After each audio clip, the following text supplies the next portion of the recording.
Nişanlama xəttinin mənasını bilməyən sürücülər cərmələnir.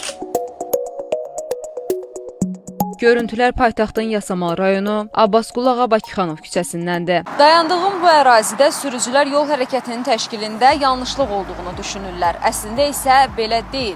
Onlar sarı torda qalmaqdan ehtiyat etdiklərinə görə yolun sol kənarındakı adacığa daxil olurlar, nəticədə isə cərmələnirlər. Avtomobil idarə edən şəxslərin sözlərinə görə, əvvəl daha çox sürücüyə cərmə tətbiq olunurdu. Lakin indi bəzi şəxslər qaydanı öyrəniblər. Demək olar ki, hər gün yüzlərlə cərimə olur insanlar orada. Təcrübə olaraq yaşayıb, yəni qaydaları öyrənib keçənlər çoxalıb artıq. O sarı xətlənmiş, o qırıq-qırıq xətdən daxil olur, sarı xətlənmiş yerdə gözləyir və növbəti qırıq-qırıq xətt var, o xəttdən keçməlidir. Yeni xətlənmələrə görə cərmələnməmişəm, çünki cərmələnənlər çoxdur. Sosial şəbəkə istifadəçisiyik, görürük nədir, nə deyil, ona görə çalışırıq.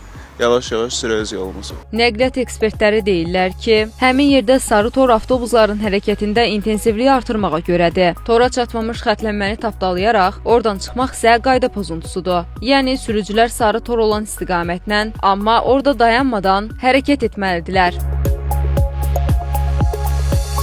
Orada sarı nişanlanma xətti, yəni 1.25 nişanlanma xətti, avtobus zolağı ilə digər zolaqların qovuşduğu hissəyə çəkilir ki, sürücülər yol verəndə sarı torun üstündə yox, biraz arxada dayanıb yol versinlər. Yəni orada 1.13 üfüqi köndələnli nişanlanma xətti var. Yəni balaca üçbucaqlardan ibarət xəyali bir xətt. Yəni yol ver nişanı ilə birgə tətbiq olunur.